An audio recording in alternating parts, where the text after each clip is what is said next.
26. 겨울 달빛 실린 고삿길.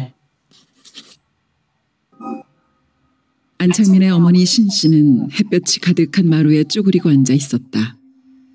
쪼그리고 앉은 모습은 조그마했고 아무런 표정이 없는 초로의 얼굴에는 병색과 함께 깊어 보이는 근심기가 서려 있었다. 신씨는 테러를 당한 후유증이 거지반 회복되어 가고 있을 즈음에 병원 사건 소식을 알게 되었다.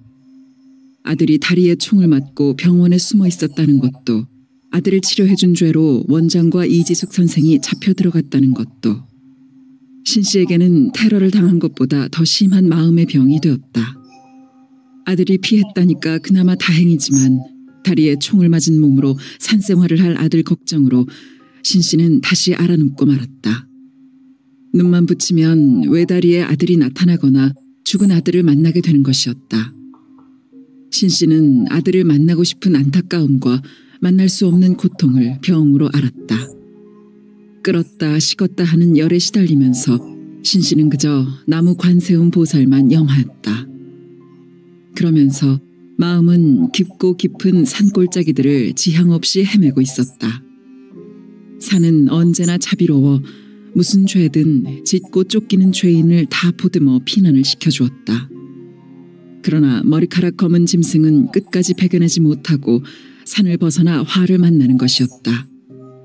그저 관세음 보살만 염하면서 꼭꼭 숨어 견뎌라.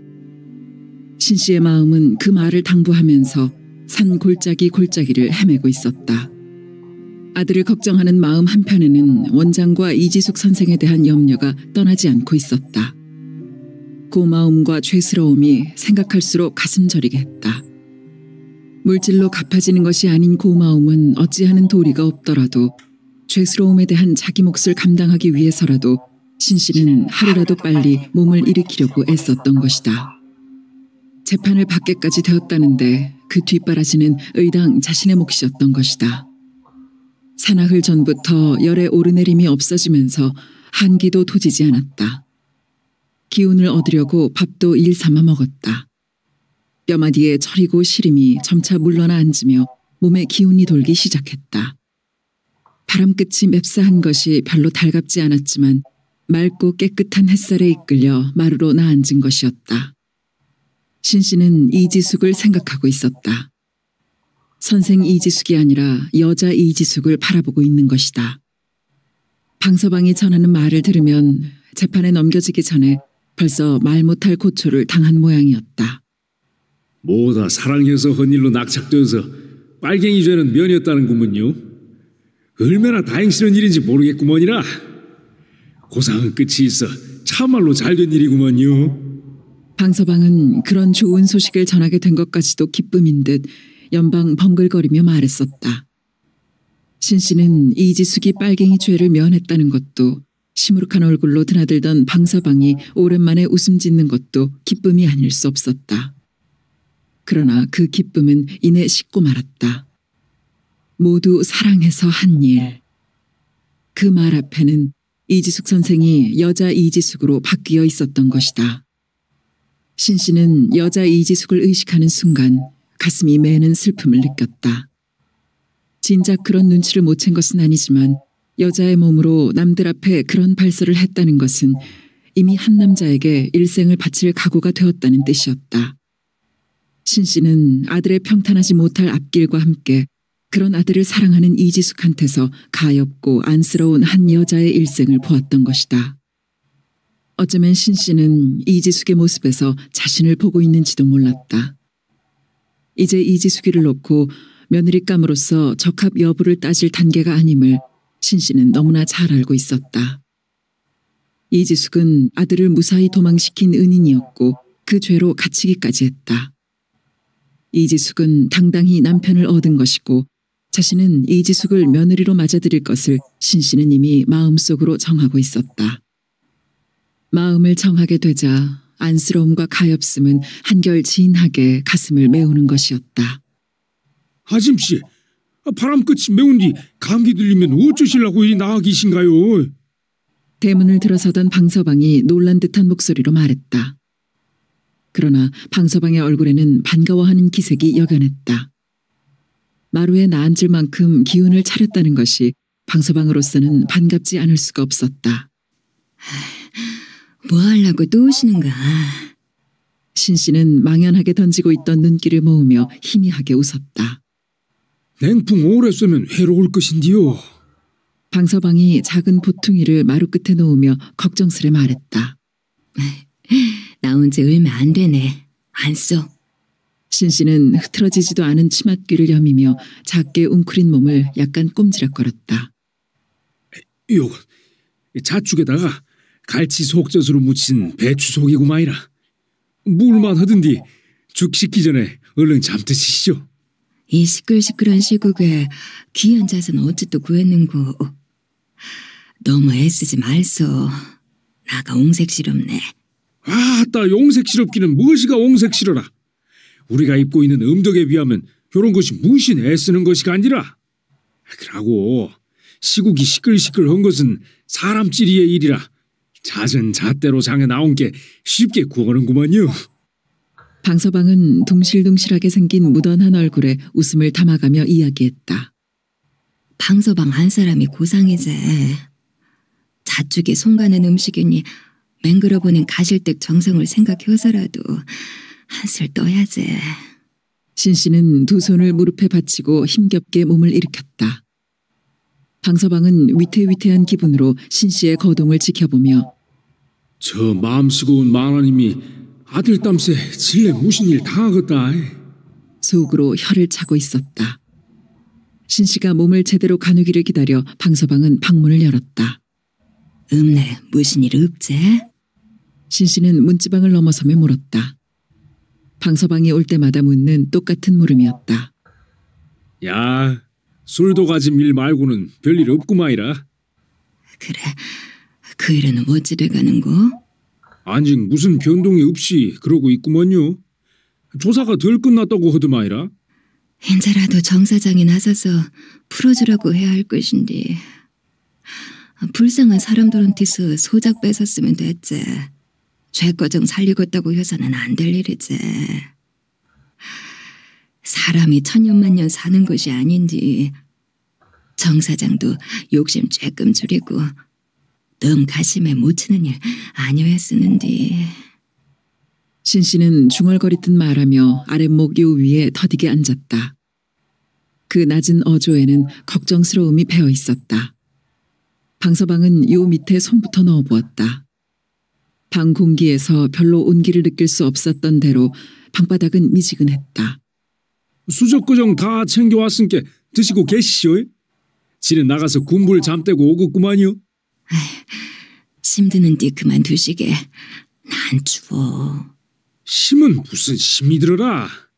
젊은 지가 썰렁한디 아짐씨야 나이 잡순디다가 몸 할라 성차르신디요. 신씨는 고개를 보일락 말락 끄덕이며 보자기를 끌렀다. 방서방을 중심으로 5명의 자긴들이 지성스럽게 돌보아 주는 것이 신씨는 더없이 고마울 뿐이었다. 잣죽은 녹그릇에 담긴 데다가 그릇을 다시 손보자기로 감싼 탓에 금방 솥에서 퍼낸 것처럼 따끈따끈했다. 알뜰살뜰한 가실댁의 정성이 잣죽만큼 따끈하게 신씨의 가슴에 전해져 왔다. 보시기에 담긴 배추 속 무침은 보기만으로도 맛깔스러워 어금니 사이에서 신침이 배어났다. 고춧가루를 아끼지 않고 써서 색깔이 고운 데다가 실고추와 참깨까지 뿌려놓아 식욕을 돋우고 있었다. 전라도 젓갈이라면 팔도에서 유명했고 그 중에서도 갈치 속젓은 으뜸이었다. 신씨는 갈치 속젓의 고소름한 향내를 맡으며 숟가락을 들었다. 소작인들의 지성스러움은 다 신씨의 베품이 되돌아오는 것이었다. 그러나 신씨는 자신의 베품을 잊어버리고 소작인들이 알뜰하고 깍듯하게 하는 것만을 고마워하고 소중하게 여겼다. 애초에 소작료를 파격적으로 내릴 것을 제안한 것은 안창민이었고 신씨는 아무런 이의 없이 동의했던 것이다. 그동안 소장료를 높게 받았던 것은 제가 학교를 다녀야 했으니 어쩔 수 없는 일이었습니다만 제가 이제 월급을 받게 됐으니 당연히 낮춰야 하지 않겠습니까? 장한 생각이다. 그리여야지. 안창민네 소작인 5은 4할씩 내던 소작료를 2할씩만 내게 되었던 것이다. 안창민의 말로는 전에 소작료를 높게 받았다고 했지만 4할씩 받아들인 데서 제세 공과금을 물었으므로 안창민네 자긴들은 다른 자긴들에 비해 엄청난 혜택을 받아온 터였다. 소작료를 2할로 내리고 나서도 만족해하지 않는 아들의 마음을 신씨는 말 없는 속에서 다 헤아리고 있었다. 아들이 남모르게 하고 있는 운동이 무엇인지 신씨는 대충 윤곽을 잡고 있었던 것이다.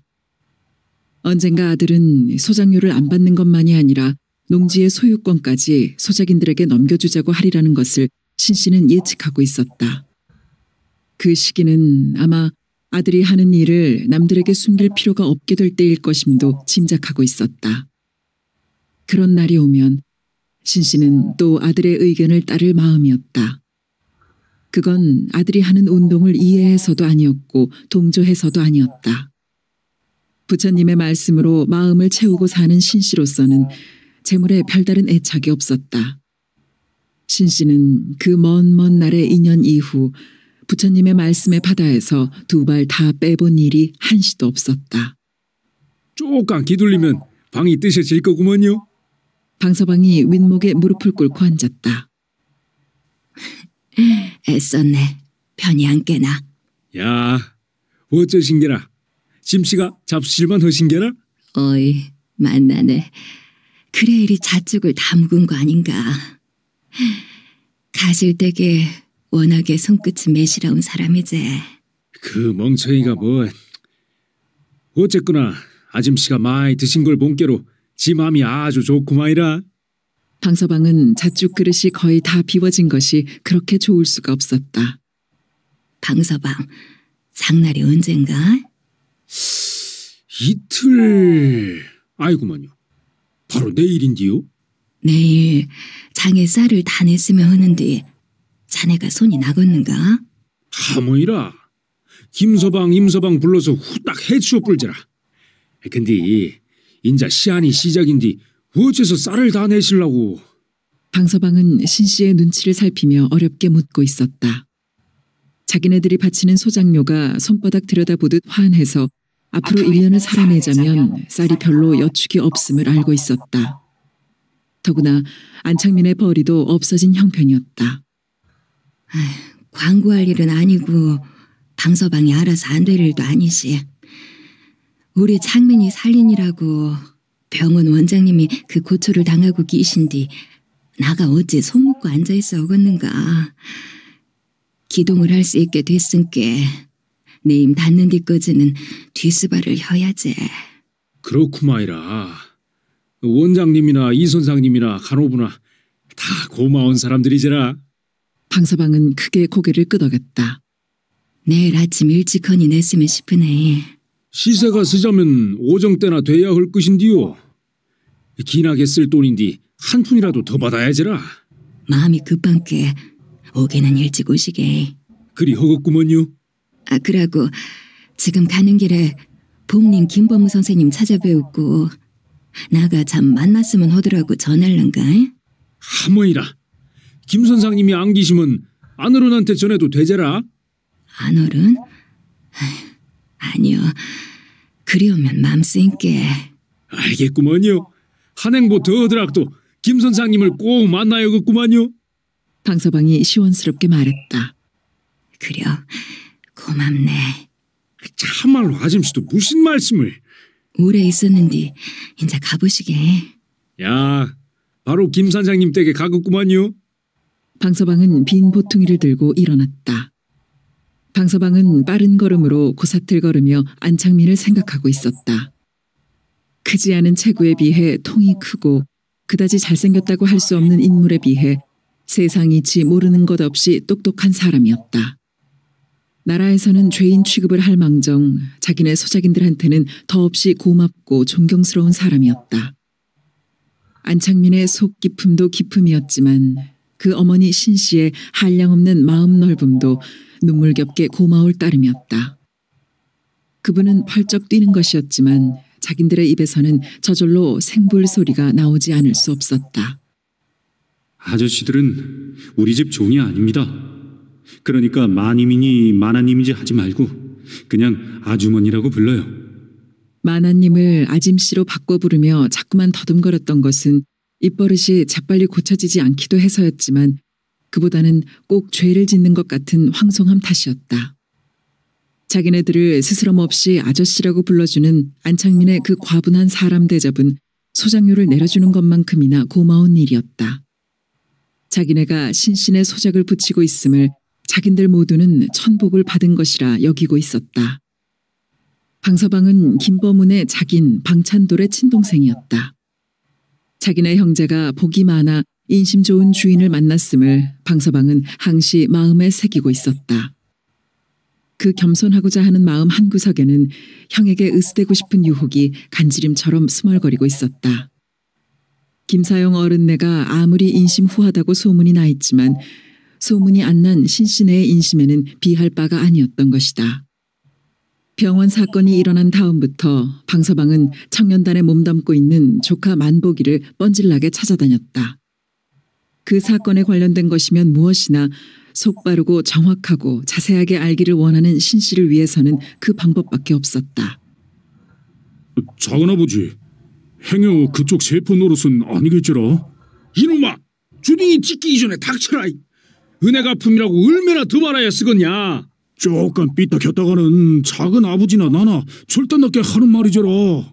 조카놈한테 가당찮은 의심을 받아가면서도 찾아다닐 수밖에 없었던 것은 그래도 그놈이 내뱉어주는 소식이 속 바르고 정확하고 자세한 대목이 있어서였다. 아들 걱정으로 마음병을 앓으며 신씨가 헛소리를 해댈 때면 그대로 들쳐업고 진광산이고 조계산이고 샅샅이 까뒤집어 모자를 상봉시켜주고 싶은 충동을 느끼고는 했다. 내일 쌀을 다 처분하게 되면 5짝이니 힘을 모아 신씨를 받들어야 한다고 방서방은 마음을 굳히고 있었다. 그것만이 큰 은혜를 받은 작은 보답의 길이라 여겨졌던 것이다. 몸피도 작고 색깔도 볼품없는 굴뚝새 한 마리가 짧은 꽁지를 깝신거리며 입 다 떨어진 나뭇가지 사이를 포르륵 포르륵 옮겨다니고 있었다. 잎들이 지기 시작하면서 그 무성하던 여름숲이 신압으로 무너져 내리고 산은 본래의 야성을 숨김없이 드러내고 있었다. 숲이 있어야 사는 여름새들은 다 어디로 갔는지 굴뚝새 한 마리가 겨울산의 정막 속을 헤집고 있었다. 문기수는 다리 쉼을 하느라고 바위에 걸터 앉아 담배를 빨고 있었다. 그는 담배에 불을 붙이며 시계를 보았으면서도 또 시계를 꺼내 보았다. 명령된 시간에서 아직 30분이나 남아 있었다. 용연사가 멀지 않았으니 시간은 충분했다. 그는 두려움을 지우려고 담배를 깊이 빨아들이며 눈길을 멀리 보냈다. 선수머리까지의 긴 포구가 한눈에 들어왔다. 왼쪽으로 뻗어나가고 있는 중도 방죽과 오른쪽의 장저리 해변이 반쯤 편 쥘부채 모양으로 선수머리를 향해 넓어지고 있었고 선수머리 밖으로는 먼 바다가 산구비에 가리고 숨고 하면서 아득하게 솟아보였다. 석양빛을 담뿍 받고 있는 그 풍경은 여느 때 없이 아름다워 보였다. 그 풍광에 하염없는 눈길을 보내고 있던 문기수는 자신도 모르게 긴 한숨을 내쉬었다. 사람 한 세상 산다는 것이 무엇인가 하는 생각이 문득 스쳤던 것이다.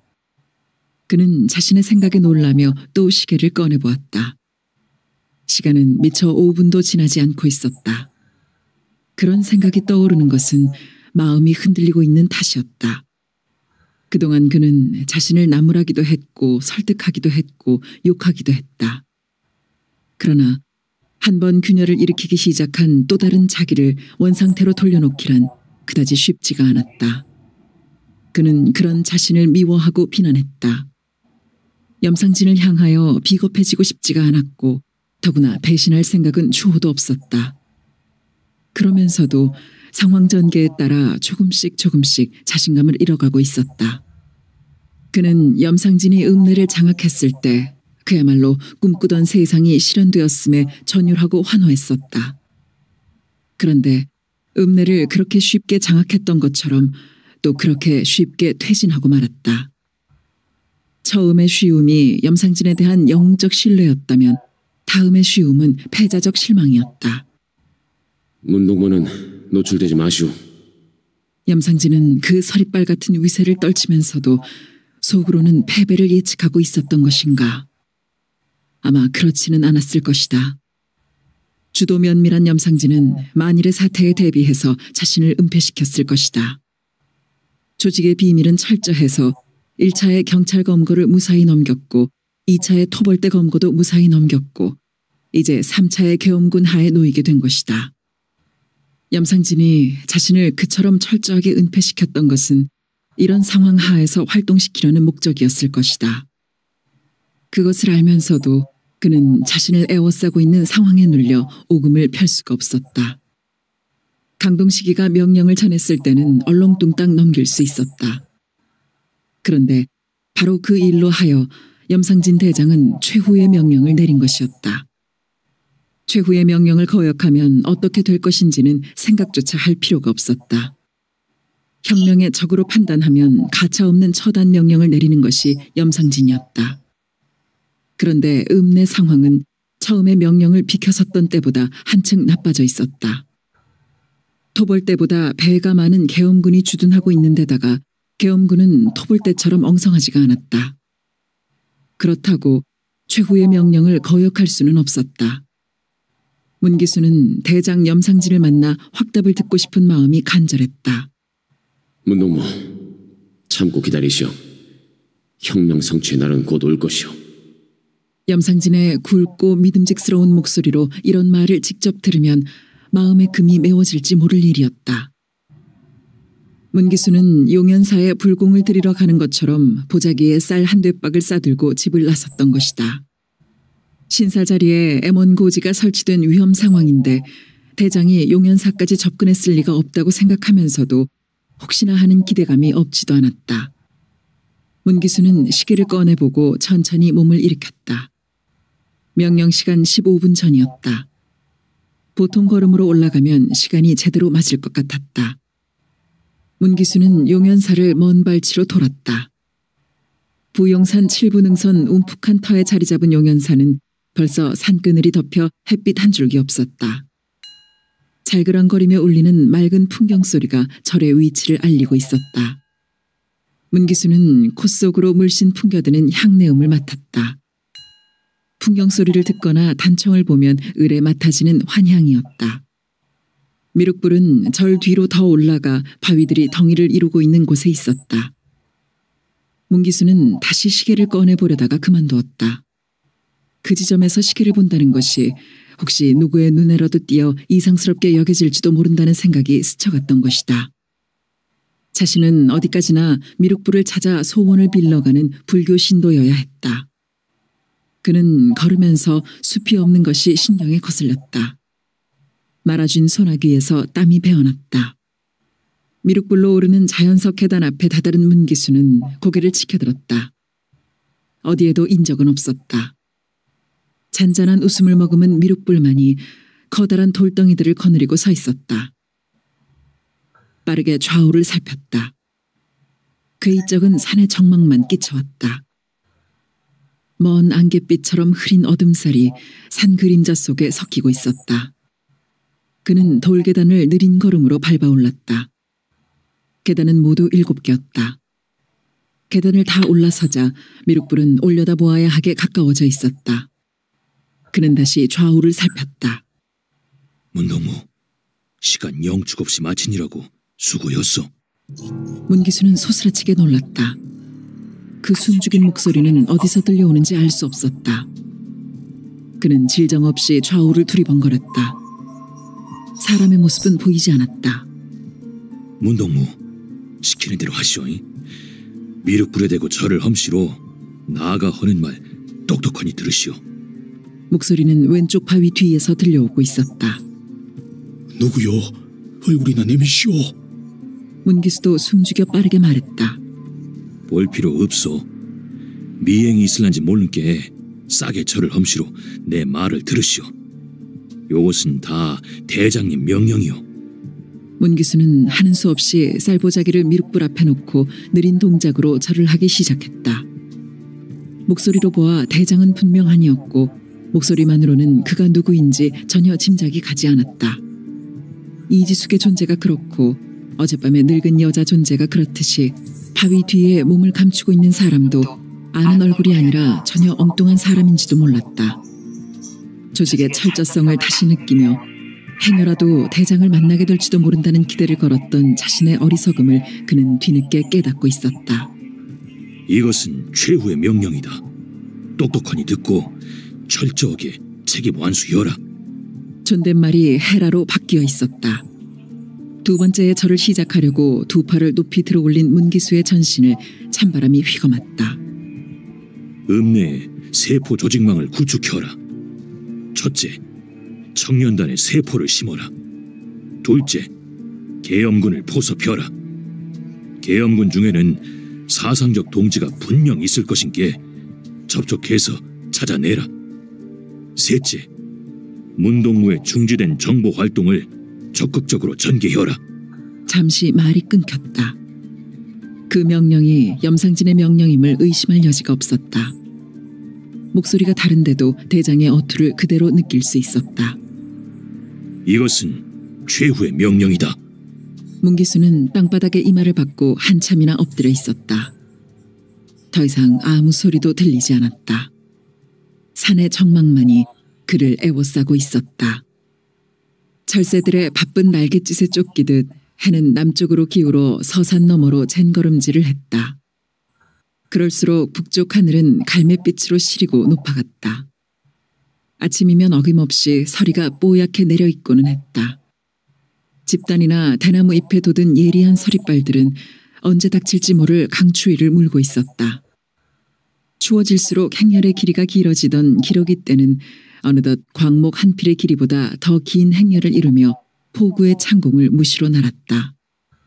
추위를 피해온 셋대의 행렬이 그리 길어지면 사람들은 습관처럼 깊어지는 겨울을 느꼈다. 그리고 겨우살이 손길을 바삐 놀리게 마련이었다. 남정네들은 새끼를 꼬거나 가만히나 덕석을 짤 볏짚을 고르고 해동이 되면 걸음으로 쓸 볏짚재를 받아낼 자리를 넓히느라 헛간이나 뒷간을 치웠다. 아낙네들은 마당가나 부엌 쪽 흙담 아래 갈무리한 무구덩이의 덮개를 새로 단속하고 헛간 벽에 걸린 물레를 꺼내다가 손질을 하는 한편 시루에 콩을 앉혀 안방 윗목에 콩나물 기를 자리를 꾸몄다. 두세 달을 못 넘겨 시래기죽을 끓일 수밖에 없이 궁한 살림살이라 하더라도 모든 농가에 그래도 훈기가 돌고 이맛살이 펴지는 절기가 이때였다. 고구마를 섞을 망정 자식들에게 밥을 먹일 수가 있는 것이고 내년 농사를 위해 일손을 게을리할 수는 없지만 여름의 피곤을 풀기에는 부족함이 없는 휴식이 있었던 것이다. 배불리 먹은 자식들이 고운한 잠에 빠져가는 건넌방의 숨소리를 들으며 새보리가 날 때까지 저것들을 저렇게 먹일 수 있었으면 얼마나 좋을까 하는 안쓰럽고도 아쉬운 바람을 떼치지 못한 채로 그래도 내외가 느긋하고 안온한 기분으로 깊은 화합을 할 수 있는 것도 이 즈음이었다. 그러나 금년 겨울의 시작은 예년과 같지 않았다. 사람들의 마음은 뒤숭숭하고 불안했다. 어디서 생겨나서 누구의 입으로 전해져 온 것인지 알 도리가 없는 소문이 흉흉하게 퍼지고 있었던 것이다. 그 소문은 서남사의 미륵불이 사흘밤을 통곡했다거나 진광산의 약수샘에 피가 흥건하게 괴었다거나 어느 마을 상여 움막에서 며칠 밤에 걸쳐 여자들의 곡성이 울렸다거나 하는 식의 미신적인 것이 아니었다. 거의가 반란군과 군경 사이의 전황에 관한 것이거나 반란 사건으로 파급되는 시국에 대한 것이었다. 순천에서 일단 물러난 반란군은 백운산과 지리산에 진을 쳤는데 군경이 도저히 당하지를 못한다는 것이었다. 타지 사람들로 꾸려진 군인은 길을 모르는 데다가 지리에 밝은 경찰이 앞장을 서지 않고 꽁무니를 빼기 때문이라고 했다. 반란군들은 낮에는 산속에 꼼짝 않고 숨어 있다가 밤이 되면 기습작전을 펴는 까닭에 군경의 피해가 크다는 것이었다. 이 정도의 소문이 들렸을 때는 사람들은 빨갱이니까 하고 귓등으로 들어넘겼다. 빨갱이가 밤눈이 밝다는 것은 새삼스러운 관심거리가 아니었다. 일정 때부터 공산당 하는 사람들은 밤길 백리를 떡 먹듯 오간다는 말을 익히 들어왔던 것이다. 그런데 계속 피해를 입게 된 군경이 그 원인을 따진 결과 현지의 민간인 동조 세력이 밤이면 좌익으로 변한다는 판단을 내렸고 대대적인 색출 작업을 벌여 광양과 구례에서 수많은 사람들이 억울하게 죽어간다는 소문이 뒤를 이었다. 이 소문은 사람들의 가슴에 섬뜩한 찬바람을 뿌렸다. 군경 한 사람의 목숨은 민간인 10사람의 목숨과 같다는 것을 사람들은 이미 알고 있었고 북진 통일을 부르짖는 대통령의 뜻에 따라 공산도배는 씨를 말려야 한다는 멸공이 앞세워진 마당에 억울한 죽음이란 있을 수가 없었다. 소문은 그것으로 그치지 않았다. 백운산의 반란군들은 광양만 노리고 있는 것이 아니라 순천까지 다시 점령하려고 오리정 앞의 국도를 따라 야간 기습을 감행해오는 것을 북국민학교에서 어렵게 막아냈고 다음 날로 오리정 달인목과 농업학교 앞에 이중으로 대창을 엮은 방어선을 설치했다는 것이었다. 순천의 몇몇 부자들은 난리가 완전히 다스려지기를 기다리며 해남 쪽 섬으로 피난을 떠났다고도 했다. 반란군을 돕기 위해 이북에서 대규모 지원병을 파견했는데 태백산맥을 따라 내려오고 있는 그들은 머지않아 지리산에 도착해 반란군과 합세하게 될 것이고 염상진이 여태까지 죽은 듯이 있는 것은 바로 그 지원병이 도착하기를 기다리는 것이며 염상진이 힘을 얻게 되면 벌교바닥에서 큰 싸움판이 벌어질 것이라고 했다. 소문이 여기에 이르자 사람들은 불안한 안색을 감추지 못했다. 서로 쉬쉬하면서 사람들은 의미가 불확실한 고개젓기를 했다. 염상진이 처형을 감행하고 뒤따라 경찰이 처형을 감행하고 사람들은 그 되풀이를 두려워하고 있었다. 전후를 가릴 수 없는 소문은 뒤죽박죽이 되어 찬바람을 타고 흉흉하게 떠돌았다. 곧 이남 군대가 이북으로 쳐올라가 통일을 이룩할 것이라 했고 이남에서 밀고 올라가기 전에 이북 군대가 먼저 내려올 것이라고도 했다. 그때에 맞춰 일제히 총공격을 가하기 위해 이남에 숨어있는 공산당들이 준비를 진행시키고 있다고 하는가 하면 남북 간의 전쟁이 벌어지면 수백만이 죽을 것이라고도 했다. 사람들은 그런 소문 듣기를 끔찍해했고 더욱이 남모르는 사람 앞에서 입에 올려 되씹는 것을 한사코 피했다. 모두 귀를 막아 귀머거리이고자 했고 입을 봉해 벙어리이고자 했다. 그런데도 어찌된 영문인지 소문은 무성하게 퍼질 뿐이었다. 춘향이가 겉눈을 감은 대신 속눈은 크게 떠 이도령을 살폈듯 사람들이 막은 건 겉귀였고 봉한 건 겉입이었을 뿐 속귀는 더 예민한 촉수로 열려 있었고 속입은 더 은밀한 소리로 속삭이고 있었던 것이다. 사람들은 겨울 추위를 피부로 느끼기보다 먼저 가슴으로 느끼고 있었다. 그런데 그 추위는 피부에 닿는 추위와는 사뭇 달랐다. 옷으로 감싸도 방에 들어앉아도 가셔지지 않는 추위였다. 그 조마조마하고 아슬아슬하고 꺼림칙한 소문의 추위를 가슴에서 몰아내거나 다스릴 방도를 아는 사람은 아무도 없었다. 사람들은 다리를 마음 놓고 뻗지 못한 채 잠을 잤고 길을 걷다 보면 자신도 모르게 종종 걸음을 치고 있기 일쑤였다. 이웃을 만나도 주위를 살피기부터 먼저 했고 무슨 말을 하든 간에 목소리는 낮고 조급했다. 아낙네들은 끼니 때마다 쌀독 앞에서 머뭇거리는 버릇이 생겼다. 몇 번이고 가늠해 가며 주먹대로 쌀을 바가지에 담으면서도 고개를 갸웃거렸고 다시 눈가늠을 해가며 몇 걸음 옮기다 말고 되돌아서 바가지에 쌀을 한 줌 집어 쌀독에 넣고서야 안심이 되었다. 난리가 나면 어떡해. 가슴속의 추위가 속삭이는 말이었다. 남원장에서는 저녁상을 겸한 술자리가 벌어지고 있었다. 상좌인 아랫목에는 읍장과 정현동 사장이 나란히 앉았고 맞은편에는 윤삼걸과 최익달이 좌정하고 있었다.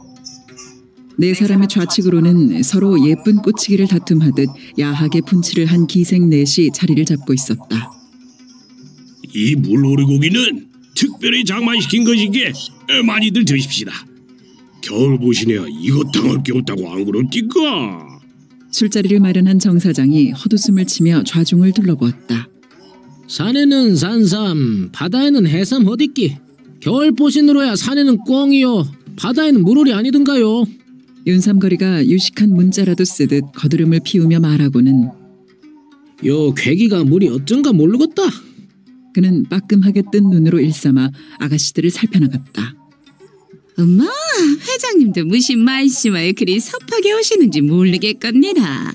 오늘 아침 일찍하니 물오리를 잡아왔는데 그때도 퍼덕퍼덕 살아있었단게요. 정 사장 옆에 붙어 앉은 아가씨가 재빨리 말하며 눈짓으로 다른 아가씨들에게 응원을 청하고 있었다. 어색한 표정의 정 사장은 엉거주춤 정종잔을 들고 있었다. 하문, 그 푸르스름한 색깔의 윤기가 차르르 흐르는 날개를 퍼덕이는 놈을 잡아먹기는 아까웠지. 지보리만 키로 키웠으면 싶더만은. 읍장 옆에 앉은 경월이가 입술에 침도 안 바르고 능청을 떨었다. 윤삼거리와 최익달의 옆에 앉은 두 아가씨도 눈치 빠르게 참말로 이쁘등마. 나도 키우고 졌다 생각했는디. 한마디씩 맞장구를 쳤다. 그들이 얼핏 보았던 물오리는 모가지를 축 늘어뜨린 채 부엌 기둥에 거꾸로 걸려 있었던 것이다. 그러면 그렇겠지. 정 사장이 특별하니 주문한 것인께 펄펄 산 놈이었었겠지. 윤삼거리 흡족한 얼굴로 고개를 끄덕이며 물오리 고기를 덥석 집어들었다. 정 사장의 얼굴은 어느덧 편안하게 풀려 있었다. 통금을 그리 엄하게 시시하는디도 밤중에 물오리 잡는 사람은 따로 있으니 원. 읍장이 언짢은 기색을 드러내며 혼잣말하듯 했다.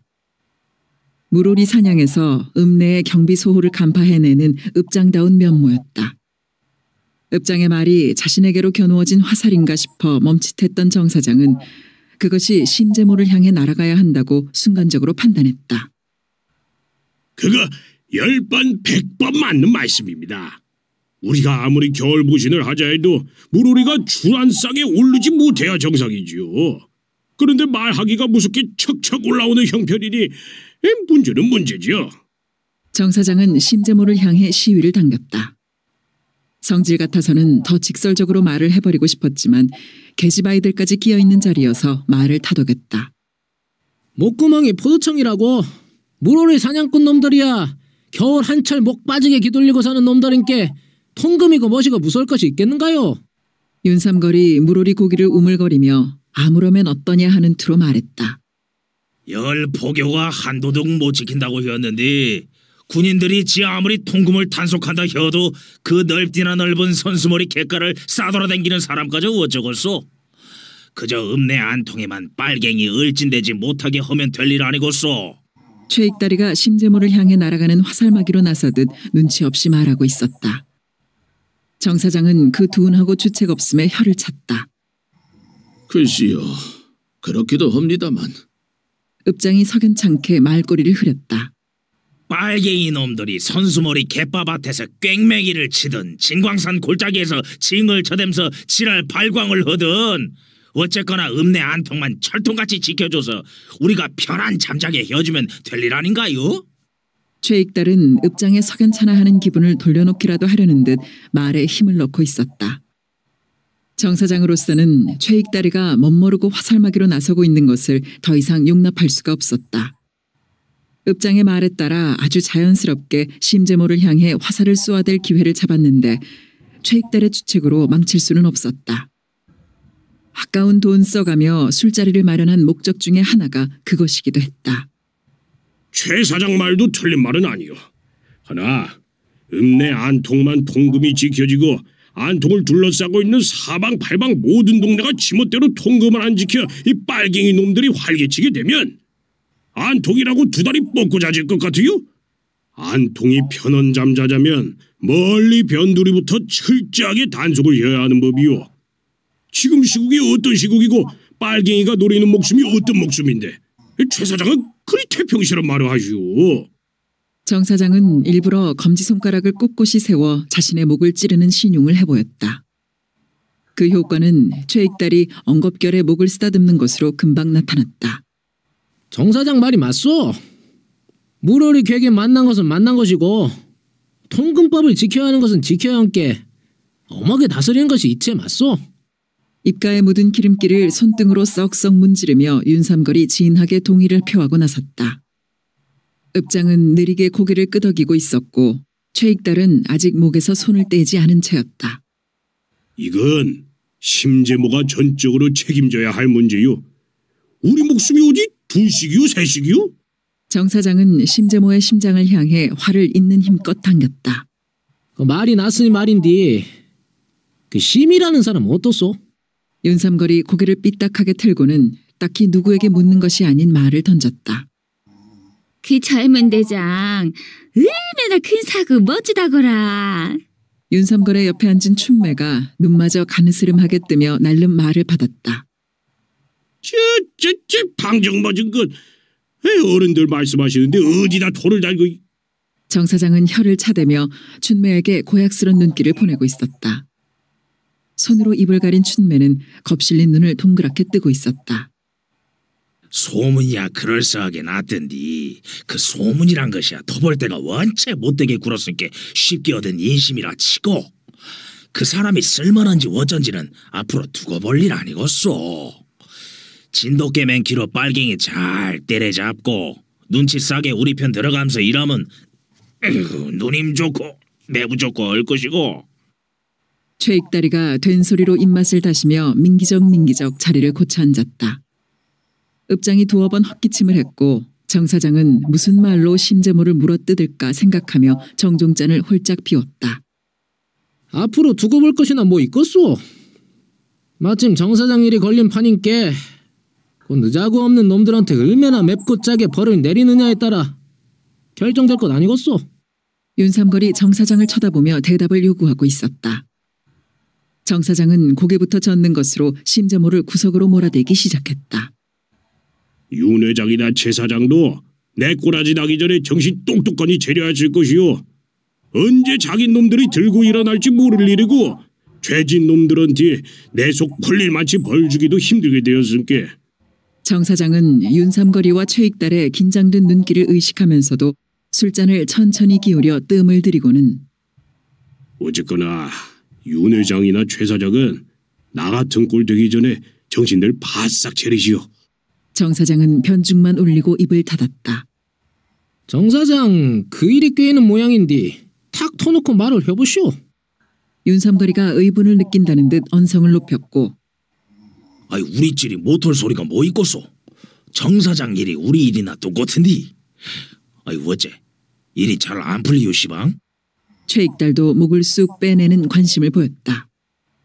정 사장은 비로소 술자리를 마련한 목적이 달성되어가는 쾌감을 느낄 수가 있었다. 자신이 던진 투망에 윤삼걸과 최익달은 그리도 쉽게 걸려든 것이었다. 동병상련이란 말은 역시 성현의 말씀이었다. 정 사장은 속으로 쾌재를 올렸다. 내 체면 깨끼는 일이라 말하고 잡들 않수만 두 분도 당하게 될지 모를 일이라 말해두겠소. 그 자기 놈들이 집단 폭행에다 주거침입, 재산 파손, 공갈 협박 등등 이 진죄는 천하가 다 아는 사실인데도 그 심이라는 자는 째까닥 일을 처리해 죄인들을 처벌하지 않고 공정한 조사를 내세우며 날짜만 보내고 있단 말이오. 이 집단 폭행 당한 사람이 알아 누워 있고 다 부서진 집이 그대로 있는지 더 무슨 공정한 조사냔 말이오. 심 그자가 시간을 질질 끌고 있는 건 자기 놈들 편을 들자는 수작이 아니고 무엇이겠소? 요번에 자기 놈들이 콩밥을 단단히 먹지 않고 그냥 풀려난다면 어찌 되는지 아시겠지요? 정 사장은 위협이 담긴 눈길을 윤삼걸과 최익달에게 번갈아가며 던지고는 두 양반도 몇 조금 못 가 남행키로 당하게 될 것이오. 비감한 어조로 말하더니 긴 한숨을 토해냈다. 우리가 당하더니 그것이 무슨 소리요? 최익달이 허리를 고추 세우며 눈을 부릅떴고 듣고 본께 그 젊은 놈이 양판 싸가지가 없네 그려. 윤삼걸이 숟가락으로 상머리를 내리쳤다. 읍장은 목젖을 다듬는 듯한 기침을 두어 번 하고는 맞은편 벽에 붙은 서화로 먼 눈길을 보냈고 내 아가씨는 죽은 듯이 웅크리고 앉아 있었다.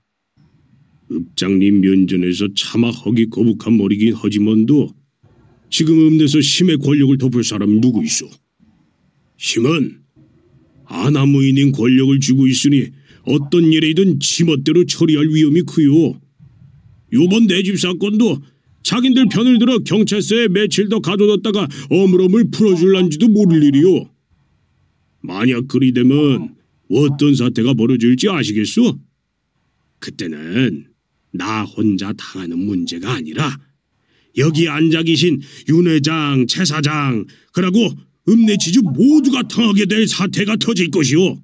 정 사장의 말은 잠옷 선동적이었다. 그것이 대체 어떤 사태요? 최익달이 술상 앞으로 바싹 다가 앉았다. 윤삼걸은 긴장된 얼굴로 마른 침을 삼켰다. 두말할 것 없이 자긴이랑 자긴들은 누구를 먹노하고 지주를 못 잡아먹어 한이 돼야 있는 거야. 두 분도 잘 아실 거요. 근데 요번 사건을 일으킨 자긴 놈들이 중벌을 받지 않고 적당히 불려나 보시오. 그 영향이 어디로 가겠소? 읍내 자긴들이 간을 보고 여기저기서 들고 일어날 거 아니오. 나가 사람을 놓아 알아보니 자긴 놈들이 모여 앉으면 요번 사건을 입에 올리고 어떻게 결말이 나나 맘노를 쓰고 있다는 것이오. 정 사장은 이제 느긋한 마음으로 투망을 끌어올리고 있었다. 자긴 놈들 심보야 명경 들여다보듣기 뻔한 것이고 어쨌거나 요번 사건이 중하긴 중한디 우리한테 해가 안 미치게 좋도록 마금할 방도가 뭐 없겠소. 윤삼걸이 심각해진 얼굴로 읍장과 정 사장을 번갈아 보았다. 이 마당에 딴 방도가 뭐 있겠소? 심강과 계엄대장인가가 우리 편에 서서 자긴 놈들을 꼼짝을 못하도록 야물딱지게 처벌하게 맹글어야지. 최익달은 다급한 최씨 성질을 그대로 드러내며 정 사장이 해야 할 말을 대신하고 있었다. 글쎄요. 최 사장 생각이 정통을 찔르긴 찔렀소만. 근데 우리가 바라는 대로 심가가 우리 말을 안 듣는데야 별 수가 없더라 않겠소? 정 사장의 느물거리는 어조는 최익달의 성질을 자극하는 촉수로 변하고 있었다. 아니 집 가진 놈이 뭔디 우리 말을 안 들어? 에? 우리 제조들은 핫바지 저구려? 계엄덕의 지름 권세가 하늘을 찔른다 해도 그것은 어디까지나 빨갱이 때려잡는 데 써먹을 권세지 우리 제조들 앞에 내세울 권세가 못 된다 이것이오. 나라가 지놈한테 그만한 권세를 준 것은 빨갱이를 때려잡고 지주들을 잘 모셔라 해서 준 것인데 정작 우리 지주 편을 안 들고 자긴들 편을 들어? 그런 싸가지 없는 짓거리를 하다가는 모가지가 10개라도 모자랄 것이오. 지주들 재산을 모조리 갈라먹자는 생각을 품고 있는 자긴 놈들은 모다 빨갱이 사상에 불구딕딕하게 무리든 반빨갱이들이오. 근데 빨갱이를 때려잡아야 할 자가 반빨갱이들 편을 들어? 그건 참 간단한 문제요. 사상적으로 착 얼금은 그만이요. 최익달은 이미 제풀에 흥분되어 있었다. 정 사장은 최익달의 흥분을 부채질하듯 폭넓게 고개를 끄덕이고 있었고 방 안에는 뜨악한 침묵이 이어졌다. 정 사장이 술자리를 마련한 목적은 지주들을 충동질해서 힘을 모으고 그 힘으로 심재모에게 압력을 가해 자신의 직성이 풀리도록 자긴들을 처벌하게 할 작정이었다. 그런데 의외로 최익달의 입에서 심재모의 직위까지 좌우할 수 있는 묘안이 나온 것이었다. 사상적으로 얽는다. 그것은 그지없이 만족스러운 수학이 아닐 수 없었다. 최익달의 육촌형이 바로 국회의원 최익승임을 생각할 때 그 방법이야말로 허황된 큰 소리가 아니라는 실감이 왔다. 솥공장 윤부자의 사촌이고 남국민학교 사친 회장인 윤삼걸과 제재소 사장인 최익달을 술자리에 불러 앉힌 것은 그들이 재산을 소유한 만큼 보호욕도 크다는 것을 계산했던 탓이었다. 읍장을 한자리에 앉힌 것은 자신들의 움직임을 심재모에게 전하는 중간 역할을 시키기 위함이었다.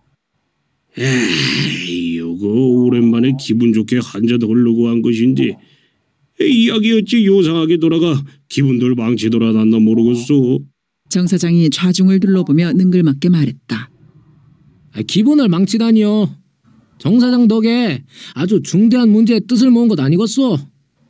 인자부텀 술맛 지대로 나게 생겼어.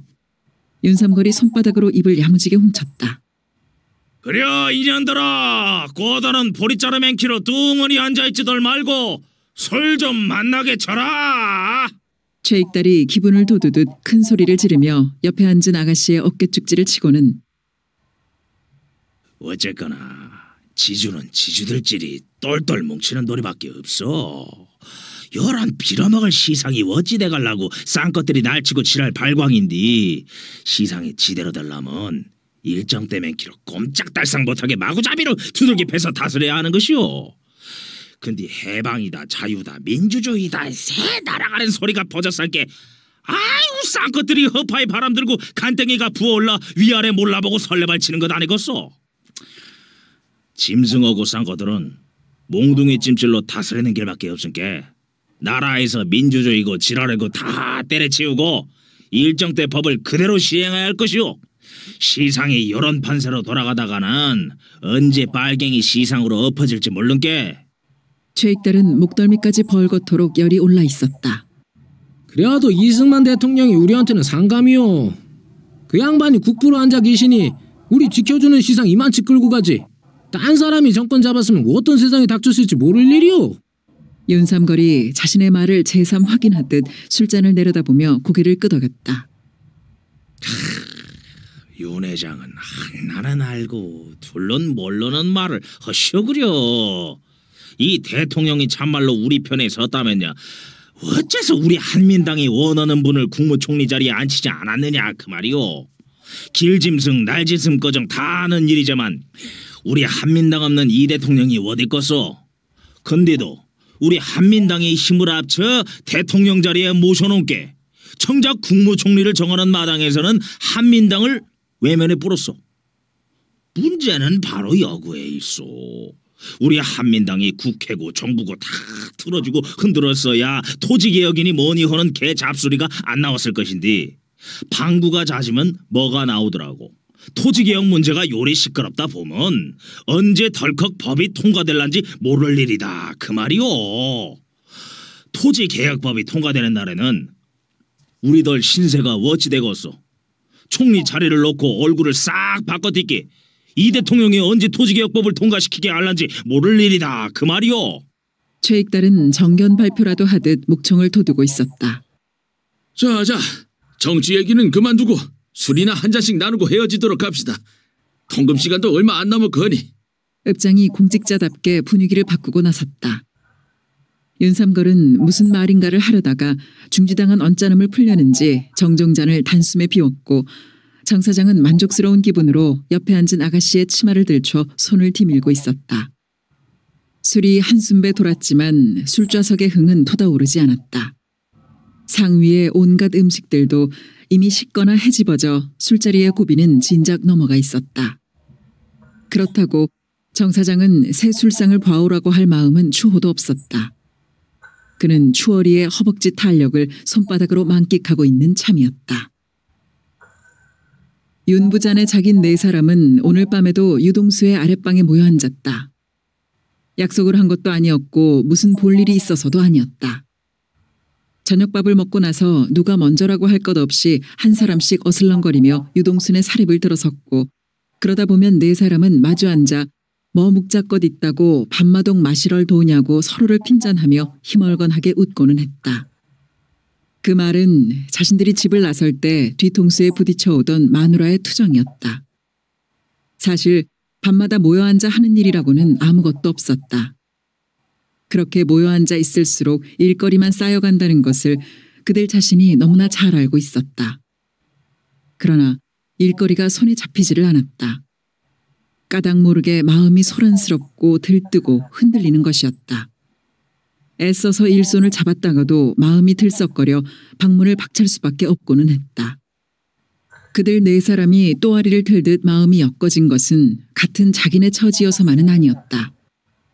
토벌대에 끌려가 볼기를 맞고 나온 사건이 있은 다음부터였다. 청년단에서 아무리 끈앞풀을 감쪽같이 심었다 하더라도 5사람 중에서 그것이 누군가를 밝혀내는 데는 사흘이 걸리지 않았다. 끈앞풀은 마름 오서방이었던 것이다. 그들 앞에서는 볼기가 아파 앉고 설 때마다 앓는 소리를 입에 무는 오서방이 집안에서는 아무렇지도 않게 앉았다 일어섰다 한다는 사실을 알아냈던 것이다.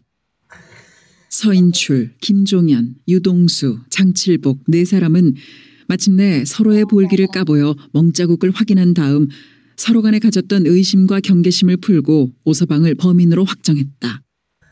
오서방의 소행은 딱 몰매감이었지만 그는 어찌해 볼 수 없는 마름이어서 몰매를 치기는커녕 그런 소문조차 낼 수가 없었다. 그런 일을 당하고도 계속 웃는 낯으로 오서방을 대해야 하는 그들은 쓰리고 아린 속을 서로 어루만지듯 밤이면 모여 앉기를 자주 하게 되었다. 그런데다 세상 돌아가는 뒤숭숭한 소문들은 일에 마음을 붙일 수 없게 그들을 들썩게 됐다. 그 뻔한 일 놓고 조사할 것이 뭘 그리 많다고 오늘 해를 또 그냥 남겼을꼬. 허리가 구부정한 앉음새를 한 장칠보기가 고개를 갸웃했다. 공평하게 조사를 허니라고 그런다더란께요. 김종현은 퉁명스럽게 말했다. 그는 정 사장 사건에 대한 소식을 알아내는 책임을 맡고 있었고 장칠복의 되씹는 말이 자신을 믿지 못하는 것 같아 속이 꼬였던 것이다. 그려 그리 들으면 그렇고 무신 수작구민이라고 찍소리도 안 내는 것이 아닌가 싶으면 꼭 그런 것 같고 덕개비에 홀린 것 맨치로 정신이 왔다리 갔다 혀서 그러네. 그 사령관이 토벌대장하고는 사람이 생판 닮은 것은 틀림없은게 믿고 기둘리는 수밖에 더 있겠소. 김종현의 수고를 생각해서 서인출이 거들었다. 우리 같은 작인 신세에 기둘리지 않으면 뭘 어쩌겠는가. 밥줄 끊기고 벌거정 받게 된 그 사람들 신세가 하도 불쌍하고 답답해서 이러는 것이지. 그 사령관이란 사람이 얼마나 똑바른지 몰라도 믿을 만하지 못할 것이네. 그 사람도 보나마나 있는 집 자석일 것이고 자긴들 속 몰라주는 나라가 시키는 대로 하는 군인인데 우리 편을 들 리가 있겠는가. 팔은 다 안으로 굽는 법인께 애시당초 바라시를 말더라고. 장칠복은 자조적인 웃음을 흐흐거렸다. 흐린 등잔 불빛 아래 웃음소리만 잠길 뿐 세 사람은 아무 말도 없었다. 읍내의 자긴들이 거의 그렇듯 그들도 정 사장네 사건이 터진 다음부터 자긴들의 처벌 결과에 대해 관심이 집중되어 있었다. 사장의 처사도 충격적이었는데다가 그에 맞선 자긴들의 행동은 더욱 큰 충격이었던 것이다. 그런 때 나는 어찌했을 것인가를 생각하게 했고 그 사건은 결코 남의 일이라고 여겨지지 않았던 것이다. 그나저나 아무리 생각해도 그 자긴들이 영판 똑바라진 사람들 아니여. 재작년 11월 1일 낭패보고 나서 야물딱진 자기들은 싹 다 읍수저푼 줄 알았더만 그 사람들이 용악이 남았더란께로. 유동수가 생각에 잠긴 얼굴로 말했다. 아따 송님은 별 요상시는 소리 다오이.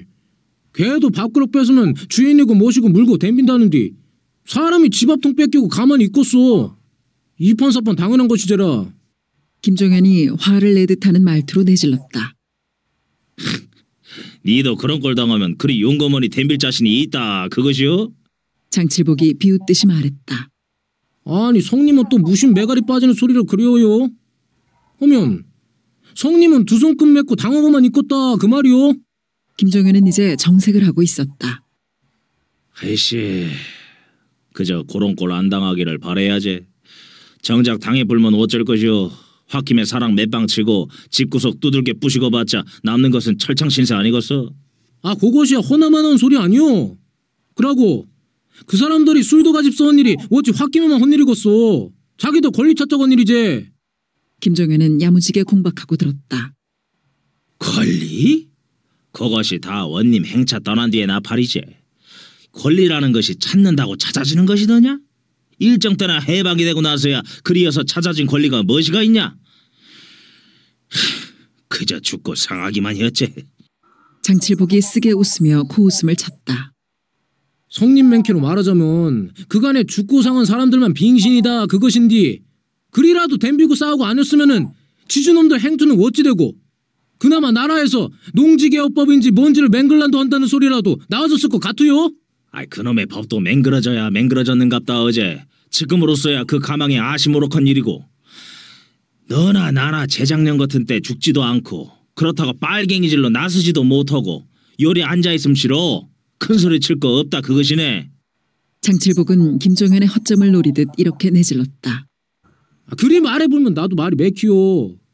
근데 나도 그간에 눈치나 살살 몸수로 산 놈이 아니께 근촌스럽게 그 말에 대꾸하고 잡은 생각은 없어. 헌데 말이 낯선께로 한 말만 허겄는디 우리도 이제 밥통 싹 뺏길 일 당할지도 모른다는 것은 똑똑하니 알고 있어야 된다 그것이요. 김종현이 결론짓듯 말했다. 하면 요번 일이 어떻게 결말 나느냐에 따라 지주놈들이 묵는 생각도 달라질 것인께로. 그때까지 말없이 앉아있던 서인출이 못을 치듯 분명하게 말했다. 어찌됐거나 결판이야 날 이린께 진득하니 기돌려보는 도리밖에 뭐 있겠어. 유동수가 벽에 기댔던 등을 일으켜 담배 쌈지를 끌어당기고는 갇힌 사람들이야 안 되었다만 우리는 또 우리대로 살아야 한께.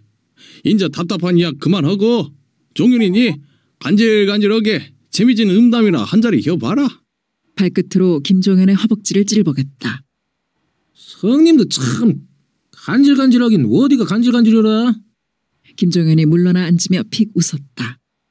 기분도 지랄 같은디 재미진 곳으로 한 자락 읊어봐라. 금매성님 양심 좀 있으시오. 누구는 냉돌 유치장에 갇혀 생똥 싸는 고상을 하고 있는디 우리는 뜨뜻한 방에 다리 뻗고 앉아 음담이나 늘어놓더니 요것이 어디 사람이 헐짓이겠소. 김종현은 장칠복의 눈치를 힐끗힐끗 보며 말하고 있었다. 어따 네 인자분께 공자님한테 절받을 양심 까다와. 헌디 양심도 찾을 때 찾아야지 빛을 내는 양심인 것이여. 사람 사는 이치라는 것이 더럽고도 요상스러운 것인디 부모 시체 붙들고 통곡하다가도 밥은 묻고 호열자로 죽은 새끼 파먹고 와서 숨 넘어가게 밤일은 흐는 것이라 이 말이여. 그니까 양심 찾지 말고 오늘 저녁 우리 사는 것은 우리대로 살고 우리도 소작을 뺏기는 날에는 유무전내로 쳐들어가 죽기 아니면 살기로 싸우다가 유치장에 갇히자 그것이여. 아따 성님 어찌 그리 청산유수수요이? 변사밥 굶게 생겼고 서남사 송강사 도통을 중돌 가사장삼 다 벗게 생겼어. 근데 말이오 쓴막걸리 한 잔도 없이 간질간질한 음담을 하러니 없는 살림에 내놓는 거 없기로 약주를 하기는 했어도 음담을 들으려면 술은 아니라도 시원한 동치미 국물이라도 한 섬에 내놔보시오. 저것이 시방 무슨 냄새를 맡고 허른 소리다냐? 대낮게나 시부렁이는 소리다냐? 유동수가 장난스러운 웃음을 지으며 김종현의 얼굴을 빤히 들여다보았다. 맞소. 술이 있지라. 김종현이 눈치 빠르게 다잡고 들었다. 아이 참 저것이 귀신이 담께로. 할아버지 지사를 지내 막걸리가 딱 한 대 있구만. 유동수가 빙긋 웃으며 일어섰다. 어쩐지 아까부터 코끝에서 술래가 펄펄 나더란께. 김종현이 손바닥을 맞대렸다. 서인출은 기분이 넘치고 있는 김종현을 바라보며 가만히 웃음 짓고 있었고 장칠복은 목울대가 움직이도록 입에 괜 침을 삼키고 있었다. 유동수가 사발 2개와 막걸리가 목에까지 차오른 대두병을 들고 들어왔다. 사발 하나에는 서너 가지 나물이 담겨 있었고 빈 사발은 술잔이었다. 연장자 순으로 장칠복이가 먼저 술잔을 받았다. 막걸리는 사발에 찰랑찰랑하도록 따라졌다. 그렇게 따라 한 사발씩이면 술이 동난다는 것을 그들은 알고 있었다. 장칠복은 꿀럭꿀럭 소리를 내며 잔을 기울였고 소리가 날 때마다 오르내리는 목울대를 세 사람은 부러운 듯 지켜보았고 장칠복은 사발을 입에서 떼지 않고 한숨길에 술을 다 비웠다. 아하! 술맛 장단을 겸해 막혔던 숨을 토해낸 장칠복은 손가락으로 나무를 이것저것 집어 고개를 뒤로 발딱 젖히고 입에다 몰아넣었다. 나머지 세 사람도 장칠복과 닮은 모습으로 술 한 사발씩을 비우고 안주를 먹었다. 술병처럼 나물 사발도 깨끗하게 비워졌다. 네 사람은 달디단 입맛을 다셔가며 담배를 말아 피워 물었다. 술이 부족한 아쉬움이 그들의 얼굴에는 역력했지만 그것을 아무도 입 밖에 내지는 않았다. 담배가 반나마 타들어가고 있었다. 자, 인자 끌적하니 한 자리 혀보소. 유동수가 두 손바닥으로 방바닥을 훔쳐댔다. 무엇을 치우는 것이 아니고 이야기 들을 준비가 되어 있다는 표시와 동시에 이야기하는 사람을 모신다는 예절인 셈이었다. 그런 예절은 판소리 마당을 차리는 데서 보배워 몸에 익은 것이었다. 술거정 얻어먹었은께 한 자리 하긴 하겠는디 그놈의 음담이 좆대 감질을 간질간질하게 하려는지 귓근형을 간질간질하게 하려는지 배창실을 간질간질하게 하려는지 어쨌거나 어디거나 간질간질 하기는 허야 할 것인디 그놈의 음담이 어찌 풀릴란지 이 몸도 걱정이 대산이라. 기왕지사 간질하려면 좆대 감지 간질할 것이 음담 패설의 왕도렸다. 그러나 지 아무리 좋고 좋은 음담이라도 귀먹쟁이한테는 소용없는 것. 보백이 지녔음사 내 이약 들음시로 좆대 감지만 간질한 것이 아니라 용두질도 칠 것이고 목통기 달았음사 마이동풍의 우이독경일 것이게. 간지럼 타고 안 타고는 내 탓이 아니라 다 저그들 귓근형 생겨먹은 탓일시 분명하니 날 원망 말렸다. 입담이 좋은 김종현이 가락까지 넣어가며 즉흥적인 사설을 늘어놓았다. 얼싸 좋다. 유동수가 손바닥으로 방바닥을 한번 치고 두 손바닥을 맞대리며 박자를 맞추었다. 그대로 판소리 마당의 흉내로서 김종현은 명창이요 유동수는 고수인 셈이었다. 서인출과 장칠복도 어느새 흥이 일어 자신들도 모르게 상체를 끄덕이고 있었다. 소년 시절부터 귀동냥하고 눈동냥한 값이었다. 장은꼴에 길장자 장가가 살았는디 이 사람 성만 긴 것이 아니라 팔도 기라죽하고 다리도 기라죽하더라. 어디 기뿐인가? 팔다리가 기라죽하다 본께 키 또한 안 이길 수가 없는 이치렸다. 어허, 이 사람 대밭에서 밤일어서 붉어졌다냐. 긴 것도 많기도 하다. 근데 요것 보소. 긴 것이 하도 많다 본께로 또 한 가지 긴 것을 빼먹었네 그랴. 그것이 무엇이냐? 좌중은 알아부렀겠지? 알았더락도 초치지 말고 입 닥치고 있더라고잉. 키 크고 팔 길고 두 다리가 긴디 가운데 딸이라고 빠질 수가 있겠어? 당연지사로 가운데 딸이도 기라죽거더라 그것이여.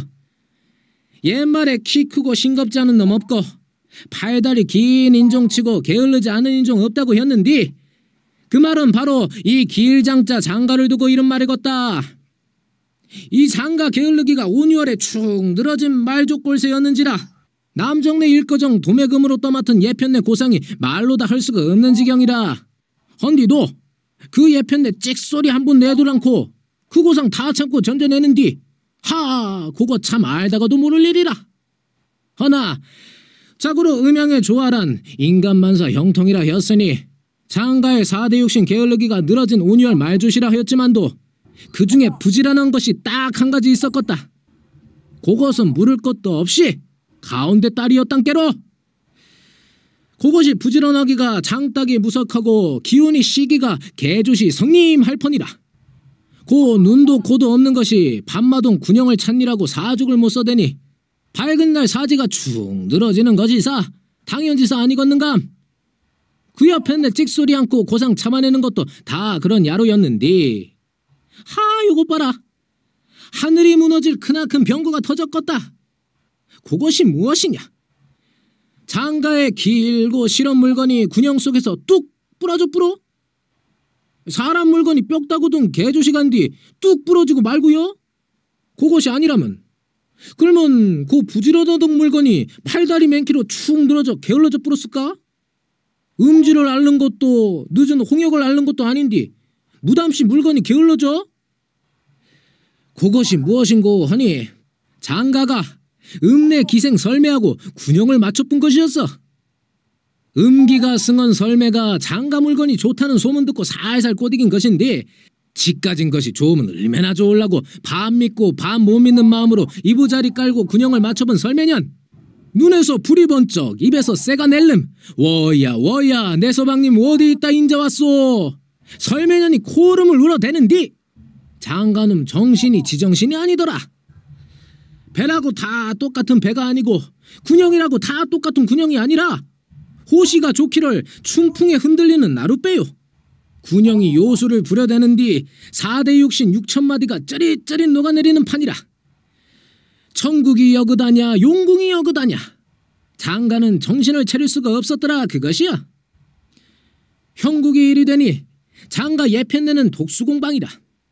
사지의 맥이 탁 풀리는 것이 이럴 기운을 잃었고 성질대로 허점은 읍내로 발통 달고 쫓아가서 설매년 대강이를 와드득 잡아뜯고 속옷 발기발기 찢어 그년이 군형을 다시는 못쓰게 참나무 말뚝을 박았으면 쓰겄는디 넘새실은 씨앗 다툼은 칠거지약 중에 하나라.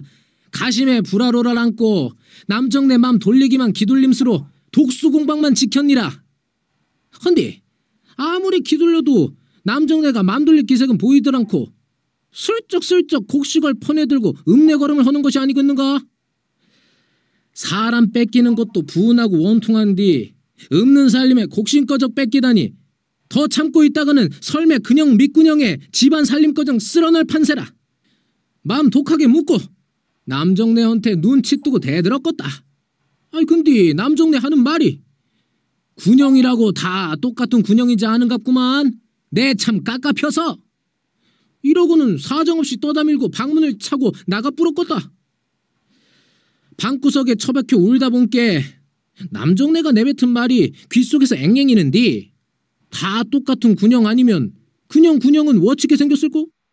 아무리 생각해도 어떻게 닮은지 알 수가 없어 고개만 짜웃짜웃하고 있는디 서방이 그년한테 넋을 빼는 것은 그년 낯짝이 아니라 군형이라는 것만은 똑똑하니 알 수 있는지라. 서방 맘을 돌리자면 내 것도 그년 것만친 대하 쓰겄다는 생각이 번쩍 떠올랐겄다.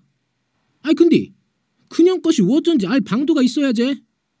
그 방도는 딱 하나. 그년을 찾아가는 길밖에 없더라 이것이야. 그년을 찾아가자니 창피스럽고 천불이 끓어오르는 일이었지만 서방을 찾고 집안 망해가는 것을 막자면 그만한 일 못할 것도 아니었다. 그리하여 설매를 찾아가게 되었는디 설매년 머리끄댕이를 휘어잡아 패대기를 치고 잡은 속마음 꾹꾹 눌러감수로 서방 뺏기고 집안 꺼정 망하게 생겼으니 인연신세 불쌍하니 생각해서 우리 서방 홀린 그것이 나 것하고 어찌 닮은지 가르쳐주라고 눈물 흘려감수로 사정을 혔겄다. 설매가 보자 하니 같은 여자 입장에서 딱하기도 하고 넘 서방 홀겨 재미 본 것이 미안하기도 하고 해서 그 여자의 청을 들어주기로 혔겼다. 설매가 묻되 밤일을 할 때 어떻게 하느냐? 여자가 대답하되 어떻게 하긴 뭘 어떻게 하라? 그냥 누웠으면 남정네가 다 알아서 하제라. 허먼 장작개비 맨키로 빳빳하니 너만 있단 말이오? 여자가 그래야지 뭘 어쩔 것이오? 설매가 기가 찬 얼굴로 쇠가 끊어지도록 쇠를 차등마는 참말로 답답하여이. 나가 하는 것 보고 배우시오. 치마를 홀렁 걷어올리고 속옷바람으로 방바닥에 누웠겄다. 여자가 남정네를 받자면 먼저 몸을 깨끗하니 씻어야 하고 속적삼이라도 옷이란 것은 몸에 걸치지 말 것이고 누워서 말을 하는 설매는 어먼 선생님이고 야야 대답 찰방지게 잘하는 장가 마누라는 착한 생도라. 남정네 물건이 편히 들게 두 다리를 요리 벌리고 있다가 물건이 지대로 자리를 잡았다 싶으면 그때부터 여자 할 일이 시작되는 것이요. 요리 궁뎅이를 살살 돌리는 뒤 좌로 몇 분 하다가 우로 몇 분 하고 번차례로 돌리는 뒤 요것을 속꼬리 뱅뱅이라고 하는 것이요. 속꼬리가 이쪽으로 빙글 돌아 포리를 쫓고 저쪽으로 빙글 돌아 포리를 쫓는 격이나 같으다 그런 말이요. 그 다음이 궁뎅이를 좌우가 아니라 상하로 움직이려는 뒤 요렇게 속꼬리 뱅뱅이 때보담 싸게 흔들어야 쓰요. 요것을 조리질 뱅뱅이라고 하는 것이요. 쌀일 적에 조리질 허딛기 허란 말이요. 인자 끝마금으로 물명태 뱅뱅인디 물통에 갇힌 명태가 지멋대로 정신없이 튀고 돌고 박치고 허딛기 상하좌우 가릴 것 없이 미친 거맨키로 궁뎅이를 흔들고 돌리고 보시오. 똑똑하게 보시오. 요렇게 하는 것이오. 장가 마누라는 실습거정 혀서 설매의 기술을 배워갖고 집으로 돌아왔겄다. 날이 어둡기를 꼬박꼬박 기둘려 몸을 깨끗하게 씻고 마실라 갈라는 서방을 붙들고 살살 음기를 풍겨대기 시작했겄다. 허나 설매한테 빠져있는 장가가 마음이 동할 만무라 서방이 꿈쩍도 안 한께 마음이 급해진 장가 마누라는 옷을 훌렁훌렁 벗어대기 시작했겄다. 아니 전년이 미쳤다냐? 생판 안 하던 짓거리를 해야 되는 마누라를 보고 장가는 처음에 놀랐고 옷을 홀랑 다 벗어본 마누라 맨몸을 오랜만에 보니께 장가 맘에도 불이 붙기 시작했는디 장가의 그 크고 실한 물건이 군형을 파고들기 시작하자 장가 마누라는 하도 오랜만에 그 기막힌 맛을 보는 디다가 궁둥이 운전하는 기술도 새로 배웠겄다. 절로 신바람이 나는 것이었었다. 그리하여 속꼬리 뱅뱅이 장가 마누라는 느닷없이 소리 지르고는 궁뎅이를 살살 돌리기 시작했다. 얼야? 요것이 어쩐 일이다냐? 요 몽통구리가 어찌 요런 재주를 알았을꼬? 장가는 마누라가 변한 것이 놀랍고도 재미진 바람에 새 기운이 솟고 새로 이뻐 보여 용을 써대는 뒤 인자 조리질 뱅뱅이 마누라가 또 소리를 질름스로 궁뎅이를 위아래로 추슬러대기 시작했겄다. 어따매? 요것이 참말로 지대로 오네. 장가는 더 신바람이 나서 숨을 헐떡이는디. 다음은 물명태뱅뱅이. 마누라가 더 크게 소리 질름시로 궁뎅이가 상하 좌우 없이 요동지를 쳐대니 장가의 기분은 안개에 쌓였는 듯 구름에 실렸는 듯 그 호시가 너무 좋아 정신없이 오락가락하는 판인디. 장가 마누라가 물명태 뱅뱅이를 너무 심하게 하는 바람에 장가 물건이 쑥 빠지고 말았겄다. 헌디도 장가 마누라는 물건이 빠진지도 모르고 정신없이 물명태 뱅뱅이만 해대고 있더라. 마누라 허는 꼬라지를 내려다보고 있자니 장가는 하도 기가 막혀서 소리를 뻐럭 질렀는디. 그 소리가 어땠는고 하니 야 이년아 헛뱅뱅이다. 김종현은 반남짓 하다가 꺼진 꽁초를 입에 물더니 성냥을 그었다. 그의 표정은 언제 음담패설을 했더냐 싶게 천연덕스러웠다. 그런데 이야기를 듣고 있던 세 사람은 웃음을 걷잡지 못하고 있었다. 애기손 저놈의 주둥이 농사 지어먹고 살기 서럽겠다. 장칠복이 헛주먹질을 했다. 참말로 언제 들어도 우리 종윤이 입심 하나는 아깝단께로. 그 좋은 입담 돈 버는 데 쓸 수는 없을 거나? 유동수가 진정 아깝다는 듯 말했다. 다 일 없어. 나가 바라는 것은 내 눈 열맞이기 정도 갖고 농세짐수로 요런 자리에서 음담할 적에 막걸리 석 대씩만 비울 수 있었으면 더 바랄 것이 없어. 참말로 꿈도 오지다. 그런 시상이 우리한테 언제 오겠냐. 아휴 통금도 다 되었을 것인께 그만들 가더라고. 장칠복이가 무거운 몸짓으로 일어섰다. 방 안 분위기는 금방 침울해졌다. 겨울 달이 밝았다. 아이 빌어먹을 뭐 먹자고 다른 요리 밝은고. 김종현이 불뚱스럽게 말하며 하늘을 올려다보았다. 세 사람은 무심결에 달을 쳐다보았다. 드높은 달은 차고 맑았다. 아무도 말이 없었다. 서인출은 문득 누님을 생각했다. 서러움 한 줄기가 가슴을 찡하니 울렸다. 무당집이라 꺼림칙하긴 했지만 두 자식을 배골케 하지 않게 되었으니 우선은 다행이었다. 그리고 소작을 못 붙이게 될지도 모른다는 그 큰 시름을 덜게 된 셈이었다. 이 겨울을 산속에서 어찌 살라는고. 매형 생각이 잇따라 마음을 춥게 만들었다. 가세들. 장칠복이 걸음을 떼어놓았다. 김종현과 서인출은 그 뒤를 따라 걸었다. 고개 수그린 새 그림자가 고사틀 가고 있었다.